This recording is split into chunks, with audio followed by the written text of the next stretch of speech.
가시는 곳마다 아주 인산을 이루었습니다. 또 한 번은 이렇게 주님이 가시는데 서기관이 와서 하는 말이 선생님 제가 어디니 따라가겠습니다. 이 서기관이 아주 대단한 사람이에요. 이 사람은 뇌지파입니다. 민수기 18장 21절에 보면은 뇌지파는 12지파가 내는 11조를 받아먹고 천년을 받아먹는 사람들이 뇌지파고 인두세도 받아먹어요. 그러니까 출애굽기 13장 2절에 보면은 사람이나 짐승이나 첩보난 건 다 내 거다 그랬는데 그 제도가 바뀌어져 가지고 민수기 3장 45절로 48절에 볼 것 같으면은 인두세, 그냥 첩보난 자식 하나님 안 받쳐주고 내가 뇌지파를 대신 쓸 테니까 그 사람 인두세를 5세겔씩을 내라. 그 5세겔씩 내면 그거를 뇌지파가 받아먹는 겁니다. 그리고 그 사람들이 3대 절기를 지키잖아요. 유월절, 맥추절, 수장절 3대 절기를 다 지키는데 그 몇 평지 밖에서 다 예루살렘을 모여가지고 이제 그 양과 소를 잡아치는데 그 끌고 오려면 힘드니까 그 이 성전 주변에 누가 사는가 하면 뇌지파가 살아요. 뇌지파가 네 지파가 있는데 아론 지파, 고핫 지파, 게르솜 지파, 무라리 지파 있는데 이 아론 지파는 제사장이 되는 지파고 법궤를 메고 다니는 사람들이에요. 그리고 고핫 지파는 성물을 관리하는 사람들이고 그리고 게르솜 지파는 텐트를 관리하는 사람. 그러니까 이 텐트 이렇게 구름기둥이 옮기든지 불기둥이 옮겨지면 텐트를 또 옮기는 겁니다. 그럴 때 텐트를 옮기는 사람들이 게르솜 지파고 말뚝과 기둥을 옮기는 사람들이 무라리 지파예요. 이 사람들은 12지파가 내는 11조를 받아먹는 사람들이 뇌지파인데 바로 이 서기관은 뇌지파에 속한 사람입니다. 이 서기관이 뭐 하는 사람인가 하면 옛날엔 출판사가 없어가지고 다 글씨를 써가지고 책을 만들어서 사람들이 가르치고 그랬는데 바로 이렇게 성경을 기록해서 백성들에게 가르치는 사람들이 서기관이에요. 이 서기관들은 아주 법에 능통한 사람들이고 그리고 왕정시대가 되면서 그러니까 족장시대, 사사시대, 왕정시대 그런데 이 왕정시대가 되면서 그때는 그 역사 기록을 하고 그리고 아주 고급 관리가 바로 이제 서기관입니다.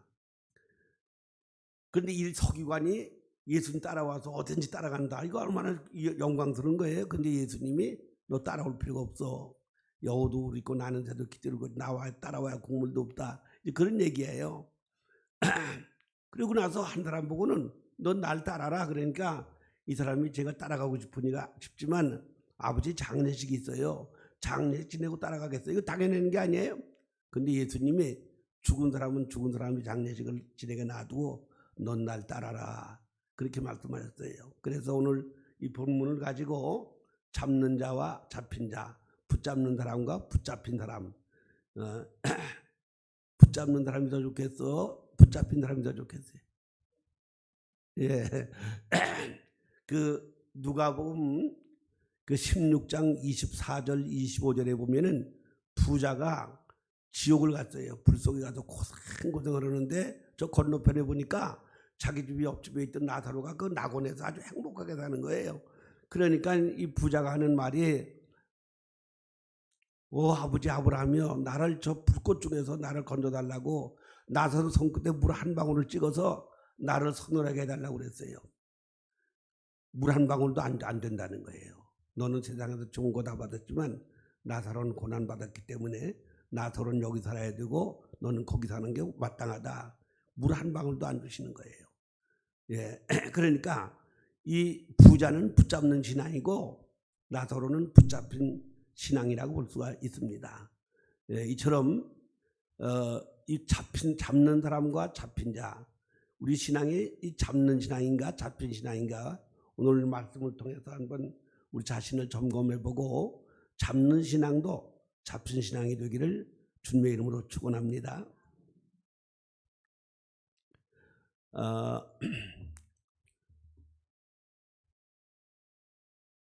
이 사람들이 그 서기관은 예수님을 어떻게 불렀는가 하면 선생님 어디든지 따라가겠습니다. 19절 한번 다시 읽어보세요.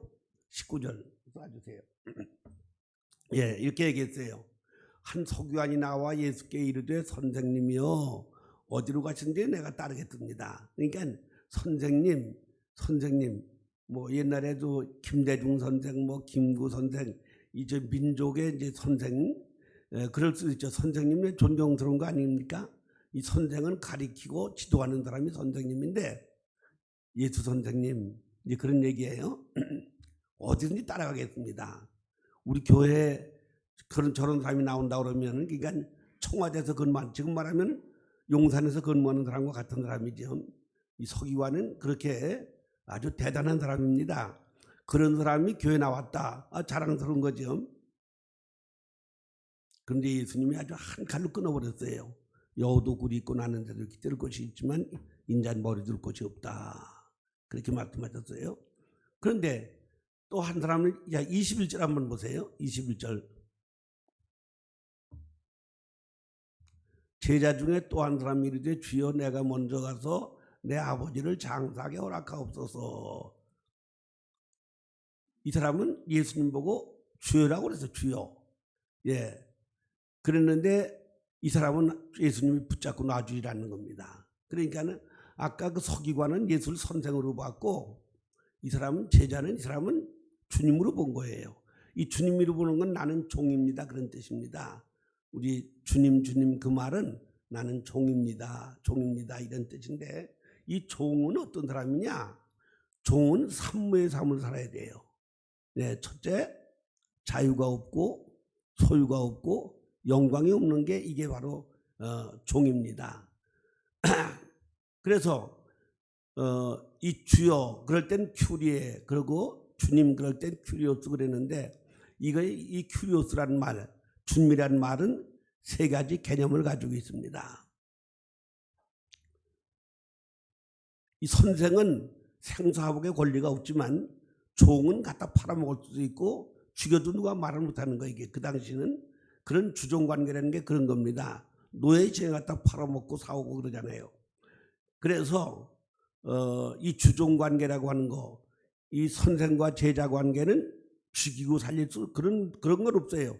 뭐 가르치고 지도는 할 수 있지만은, 그러나 이 주종관계는 팔아먹을 수 있고 마음대로 주인이 마음대로 할 수 있는 물건처럼 그렇게 옛날에 주종관계는 그런 거였습니다.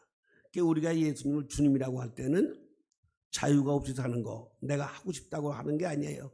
가고 싶다고 하는 게 아니에요. 먹고 싶다고 먹는 거 아니에요. 그래서 주인에게 사인을 받아야 되는 겁니다. 어디 가든지 주인에게 사인 받고 사는 거. 자유가 없는 사람이니까 이렇게 모든 것을 주님께 붙잡혀 사는 이런 삶을 사는 게 이게 종의 신앙이다. 그 다음에 종의 신앙은 어떤 건가 하면 소유가 없는 거예요. 욥기 1장 21절 한번 쏴줄까요? 욥기 1장 21절. 구약의 욥기 1장 21절. 네. 나왔어요. 네. 읽어보세요.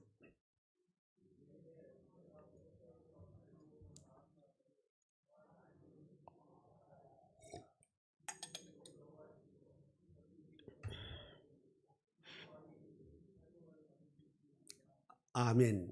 욥기 1장 3절에 보면은 이 욥이 어떤 사람인가 하면 아주 돈이 많은 부자였었어요. 양이 7,000마리에다가 약대가 3,000마리에다가 소가 500결이면 암소 2놈을 한 결이라고 하는 거거든요. 소가 1,000마리예요. 암나귀가 500마리. 그러니까 아주 굉장한 부자인데 이게 하루아침에 다 날아가 버렸어요. 전부 다. 그리고 아들이 칠형제고 딸이 삼형제 10남매였는데 집이 쓰러지면서 그 10남매가 다 죽어버렸어요. 이쯤 되면은 진짜 살 맛이 안 나는 거지. 그런데 그때 욥이 하는 저 말입니다. 주신 자도 여호와, 취하신 자도 여호와인데 내가 어머니 뱃속에서 적신으로 나왔는데 지금 주신 게 다 하나님 주셨다 가지고 가기 때문에 하나님 앞에 찬송을 돌려야 된다. 이게 욥의 신앙이에요. 그러니까 욥의 신앙은 무소유 신앙이에요.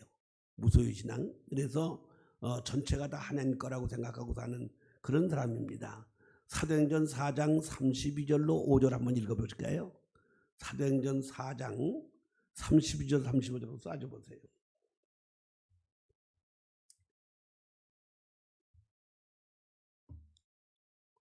나왔어요. 읽어보세요. 믿는 무리가 한 마음과 한 뜻이 되어 모든 물건을 서로 통용하고 자기 재물을 조금이라도 자기 것이라고 하는 이가 하나도 없더라. 33절. 사도들이 큰 권능으로 주 예수의 부활을 증언하니 무리가 큰 은혜를 받아 그 중에 가난한 사람이 하나도 없으니 이는 밭과 집 있는 자들은 팔아서 그만 그 판 것의 값을 가져다가 사도들의 발 앞에 두매 그들이 각 사람의 필요를 따라 나누어 줌이라. 자, 이렇게 얘기를 했어요. 그러니까 이 초대교회가 은혜 받고 나서 자기 거를 자기 거라는 사람이 한 사람도 없었어요. 요즘 사람들은 말은 주님 거라고 하는데 안 바치잖아요. 예, 근데 초대교회는 다 팔아서 갖다 바쳤다 이 말이에요. 우리 교회가 여기 제가 올 때 땅 한 평도 없는 교회였습니다. 그러니까 그전 교회를 8천만 원에 어음을 써주고서는 매달 이자를 주기로 하고서는 이 교회터 저쪽 길 건너까지 저쪽에 길 건너까지 교회 땅이었는데 1,300평이었는데 이걸 딱 팔아가지고 저쪽에 중앙감리기를 산 겁니다. 그랬는데 장로님 한 분이 안 따라 나가고 그냥 우린 여기서 개척한다고 그 양반이 통일교에서 대주는 여행을 갔다 왔어요. 이것 때문에 지방에서 징계를 받았습니다. 근데 그 징계위원장이 누군가 하면 담임 목사였어요. 그 담임 목사가 좀 봐줄 줄 알았는데 안 봐주고 그냥 자기를 징계를 해버리니까 그래서 이제 안 따라간 거죠. 그리고 이제 여기를 그냥 우리 역사를 지킨다. 그런데 이미 다 팔아서 저기 땅을 다 놨는데 안 된다고. 그러면 이 땅을 도로 사라.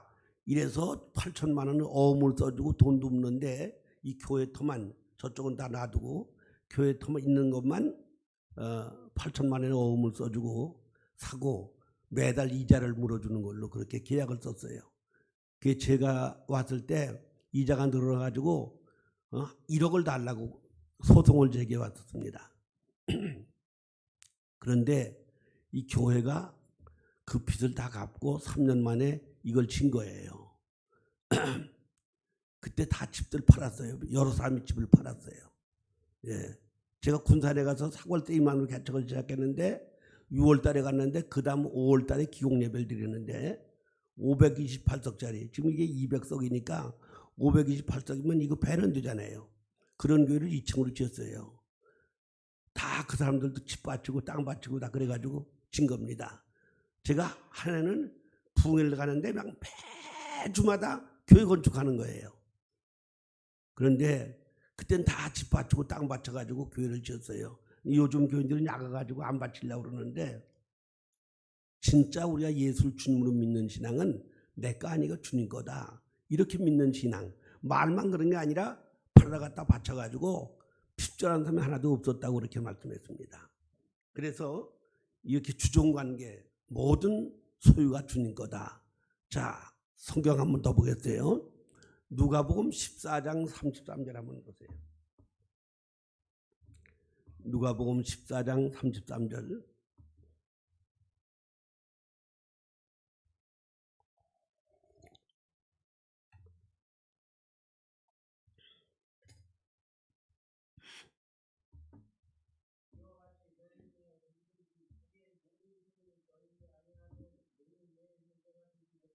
네, 이렇게 주를 위해서 모든 소유를 버리지 아니하면 내 제자가 못 된다. 그래서 이 제자 신앙은 모든 것을 버릴 수 있는 신앙. 네, 마태복음 4장 22절 한번 보실까요? 마태복음 4장 22절.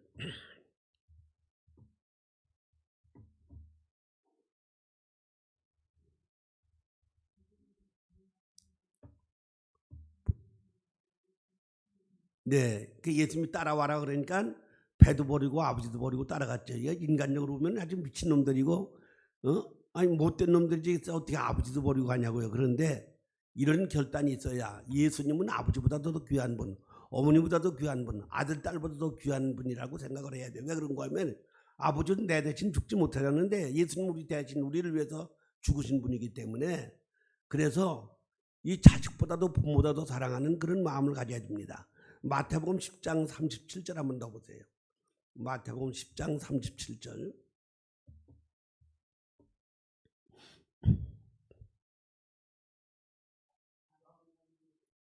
예, 읽어보세요.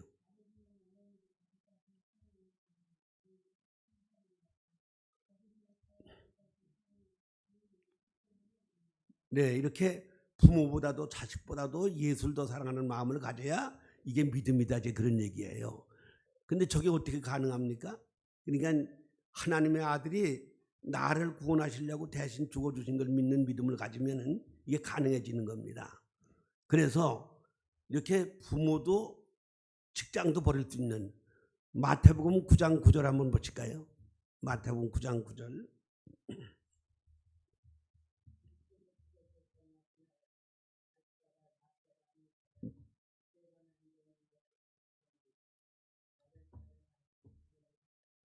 아멘.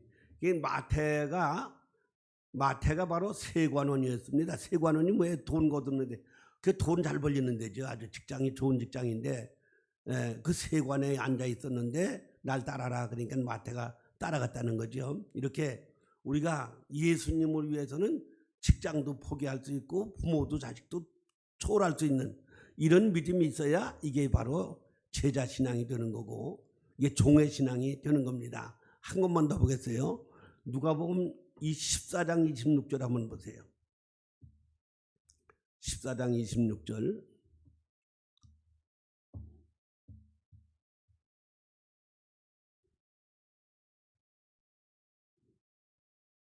누가복음 14장 26절.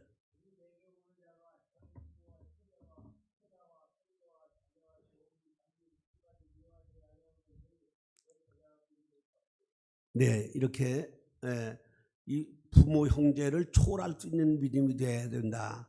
그러니까 아브라함이 실수를 많이 했잖아요. 아브라함이 가나안 땅에 나갔다가 흉년 들어가지고 부인을 동생이라고 팔아먹은 사람이 아브라함이에요. 그러니까 아브라함이 아주 대단한 것 같지만 아브라함도 아주 형편도 없던 사람이에요. 사실은 말이죠. 여기 부인 팔아먹은 사람이 있어요. 근데 아브라함은 부인을 팔아먹었어요. 그리고 하나님 앞에 제사를 드리는데 이 비둘기는 똥처럼 그냥 바쳤어요. 그래가지고 네 후손이 앞으로 남의 나라에 가서 400년 동안 종살이할 거다. 그러니까 애굽에 가서 이스라엘 백성이 430년 동안 종살이한 게 그게 아브라함이 제사를 잘못 때려가지고 그렇게 그 후손들이 고생한 겁니다. 자, 그리고 하나님이 아브라함에게 저 밖으로 나가서 저 너 별 좀 세봐라. 아, 그거 어떻게 별을 다 셉니까? 그러니까 네 자손이 저 별까지 많게 해주겠다. 약속하셨어요. 그런데 16장 2절에 보면은 이게 15장 5절 6절에 나오는 얘기인데 16장에 보면은 그 부인이 나도 나이도 많고 당신 나이도 많은데 저 하갈한테 들어가서 애기를 낳아야지. 애기 안 낳으면 어떡하냐. 3,000죄의 무효죄라고 그러잖아요. 그게 3,000가지 죄 중에 제일 큰 죄가 남의 대를 끊어주는 거다. 그렇게 생각을 해서 옛날에는 말이죠. 그러니까 사라가 자기 종을 주면서 애기를 낳으라고 그랬어요. 그때 하나님이 약속을 믿고 하나님이 저 하늘 별처럼 많게 하신다고 그랬으니까 나는 그걸 믿는다 이래야 되는데 그 아내 말을 듣고 사라한테 들어가서 하갈을 낳잖아요. 하갈한테 들어가서 이스마엘을 낳았어요. 지금 그 이슬람 종교 그 사람들은 기독교는 다 죽입니다. 전부 다 말이죠. 선교사도 다 죽이고 그러잖아요. 그런데 4,000년 동안 싸움을 하는 거예요. 4,000년 동안 이슬람 종교하고 기독교하고 계속 싸우고 있는 겁니다. 그런데 그게 바로 아브라함이 실수해가지고 그 부인 말을 듣고 하나님 말씀보다도 부인 말을 듣고 하갈한테 들어가서 이스마엘을 낳아가지고 저렇게 이제 골치를 새기는 거죠. 이렇게 아브라함 실수가 많았는데 언제 인정받았느냐? 창세기 22장 12절 한번 보실까요? 창세기 22장 12절. 창세기 22장 12절.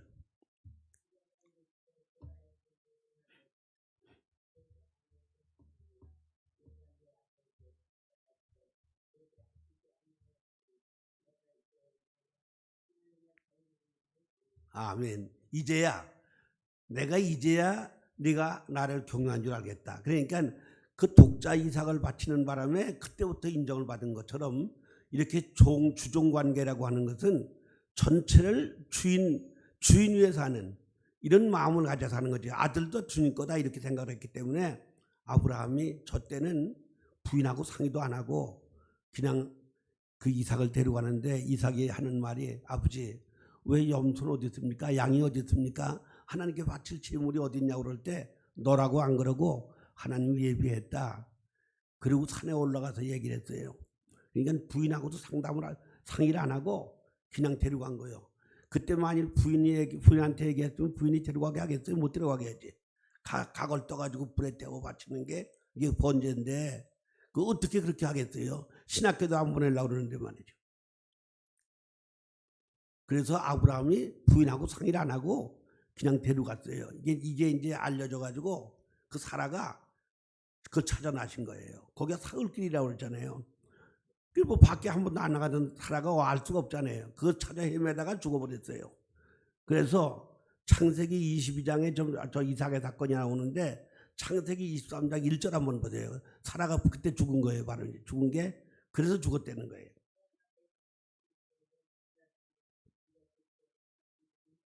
네, 그러니까 저 사건 나면서 바로 사라가 죽어버렸어요. 근데 성경에는 안 나왔지만은 사라가 그 이삭을 찾아 헤매다가 죽었다 이제 그런 얘기예요. 근데 그 아브라함이 부인하고도 상의를 안 하고 이삭을 바치는 믿음 이거를 하나님이 확인했기 때문에 내가 이제야 내가 나를 경외한 줄 알겠다. 그러면서 이제 내가 만복의 근원이 될 거다. 자, 창세기 22장 17절 한번 보세요. 22장 17절.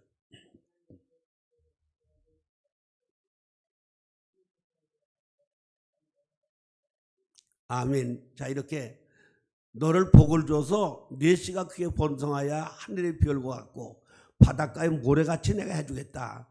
이게 바로 그 통과된 시험에 통과된 다음에 이제 그렇게 하나님이 복을 주시겠다고 약속을 하셔서 이 아브라함은 믿음의 조상이 된 겁니다. 그러니까 아브라함도 첫번에는 실수를 많이 했던 사람인데 그 이삭을 드리면서 하나님 앞에 인정을 받게 된 것처럼 이렇게 부모 형제 혈연을 초월하는 신앙 이게 바로 주종관계예요. 주종관계.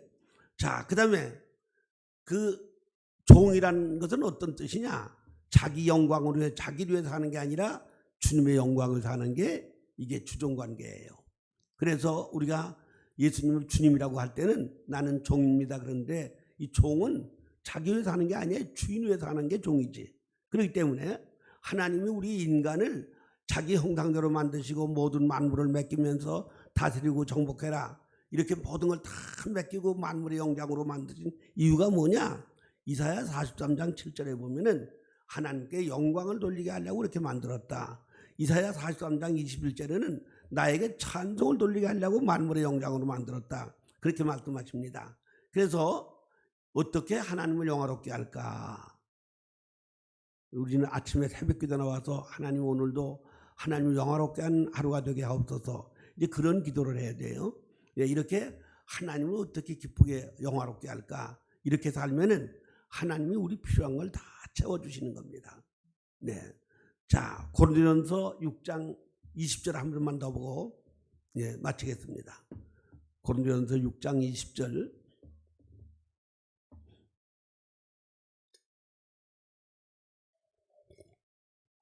네, 읽어보세요.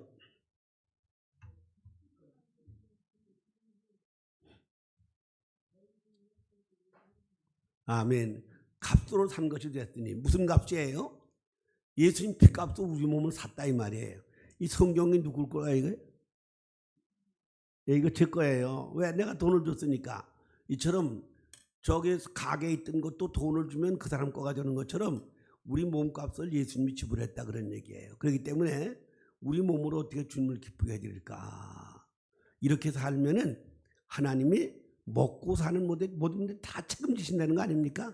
무엇을 먹을까 마실까 입을까 염려하지 말고 그 나라와 그를 구하면 먹고 마시고 입는 건 보너스로 주신다고 마태복음 6장 33절에 말씀하신 것처럼 이렇게 우리 몸은 값으로 샀기 때문에 이 몸으로 어떻게 주님을 기쁘게 해드리나 이렇게 사는 게 이게 믿음이고 이게 바로 종의 도리입니다. 종은 자기 영광을 위해서 하는 게 아니라 주님만 위해서 하는 거. 그게 제일 잘 표현된 게 뭔가 하면은 마태복음 25장 14절로 3절에 보면은 달란트 비유가 나오는데 5달란트, 2달란트 받은 사람은 배를 남겼어요. 1달란트가 20년 분값입니다. 5달란트면 100년 분값이 되는 거예요. 거기서 11조만 떼기도 쉬운 게 아닌데 10년치 11조 떼는 거 쉬운 거 아니잖아요. 그런데 이 친구는 몽땅 100년치 몽땅 다 갖다 바쳤어요. 왜? 이게 종의 신앙이에요. 종의 신앙. 다 주인 걸로 버는 거니까 다 주인 거다 이렇게 생각을 한 거예요. 그랬을 때 하나님은 뭐라고 말씀하시는 거면 착하고 충동된 저 잘했다. 너 바보처럼 사냐? 그런 게 아니고 잘했다고 칭찬하셨어요. 이렇게 믿음이라는 건 어떤 거냐? 믿음은 율법은 11조가 하나님 거지만 믿음으로 사는 사람은 전체가 주님 거로 생각하는 거고 내가 어떻게 하나님을 기쁘게 해야 되나? 어떻게 하나님께 영광을 돌릴까? 자식을 키워도 이 자식을 통해서 하나님께 영광이 돼야지. 이런 마음으로 자식을 키워야 되는 거예요. 이게 말이죠. 그러니까 사업을 해도 이 사업을 통해서 어떻게 하나님께 영광이 될까? 이렇게 살 때 하나님이 그 사업을 책임져 주시는 겁니다. 그러니까 우리 몸을 값으로 산 것이 돼서 너희 몸으로 하나님께 영광을 돌려라. 그 애당초에 하나님이 인간을 만물의 영장으로 만드신 게 하나님께 영광을 돌리라고 만들었다고 이사야 43장 7절에 말씀하신 것처럼 이렇게 우리가 하나님의 영광을 사는 거 이게 바로 종의 신앙입니다. 종의 신앙. 자유가 없고 소유가 없고 영광이 없이 사는 게 이게 종의 신앙인데 바로 이 제자가 주여 이 주라고 부르는 것은 바로 나는 종입니다. 이제 그런 뜻이란 말이에요. 그래서 이런 사람은 주님 받아주시고 선생님이라고 부른 서기관은 물리치신 거예요. 예수님은 우리 중심을 보시기 때문에 사무엘상서 16장 7절에 보면은 하나님은 외모를 안 보시고 중심 보신다. 마태복음 9장 4절에 보면은 하나님 우리 생각도 다 알고 계신다고 그랬어요. 마태복음 10장 3절에 보면은 우리 머리털까지 세고 계신다고 그랬어요. 그러니까 그 사람의 마음을 다 보고 계시는 거예요. 그렇기 때문에 이 서기관이 선생님이란 말, 그거는 뭐 존경한다는 말도 있지만은 선생은 생사화복권을 가지고 없습니다. 그러나 주인은 종을 팔아먹을 수 있고 죽일 수 있고 생사화복을 마음대로 주관할 수 있는 게 이 주인이기 때문에 이렇게 주님이라고 믿는 신앙과 선생으로 믿는 신앙 하늘과 땅입니다. 그래서 하나님 예수님이 그 주님이여 주여 이렇게 부른 사람은 붙들고 놓지 않으셨고 선생으로 부른 서기관은 물리치셨다 이제 그런 얘기예요. 이처럼 우리가 정말 마음속에 예수님을 주님으로 모시는 그래서 산무의 인생을 살아가는 거 자유가 없고 소유가 없이 영광 사느냐고는 이런 마음으로 사는 사람은 주님이 붙잡고 놔주지 않는다 이제 그런 얘기죠. 예, 그래서 내가 과연 어떤 신앙인가? 나는 잡힌 신앙인가? 잡는 신앙인가? 이제 이 시간에 오늘 말씀을 통해서 우리 자신을 진단해 보면서 혹시 붙잡는 신앙이라 하더라도 붙잡힌 신앙이 되시기를 주님의 이름으로 축원합니다. 기도하겠습니다.